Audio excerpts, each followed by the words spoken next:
Researchers at UCSF want to change the way we think about fentanyl. In a paper published today, they call the drug a poison. Fentanyl often ends up in opioids and has led to a spike in deaths this year. But most drug users don't know they're taking it. Susie Steimle explains.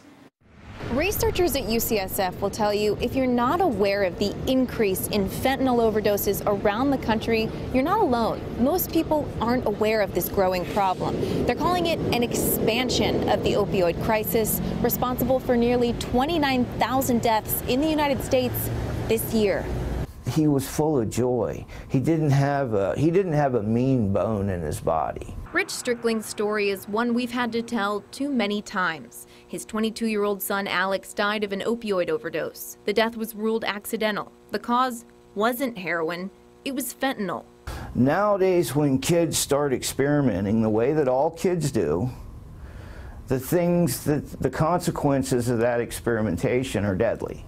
Dr. Daniel Ciccarone is a researcher at UCSF who wants to change the way we talk about deaths like Alex Strickling's. In his eyes, Alex didn't overdose, he was poisoned. Fentanyl is an imposed substance. It's a contaminant.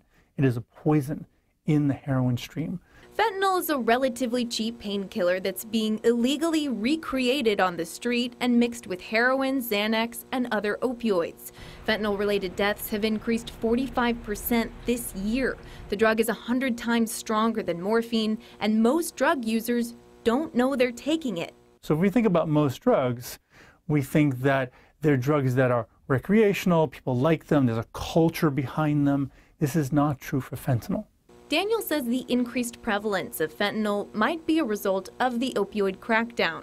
As fewer doctors prescribe pills, there are fewer on the street, so more people are turning to heroin. And now we're running out of that. Deaths related to overdoses from fentanyl are more prevalent in the Midwest and on the East Coast, but they are happening here in California. And researchers say if we don't become more aware of the problem, it will likely get worse. In San Francisco, Susie Steimle, KPIX 5.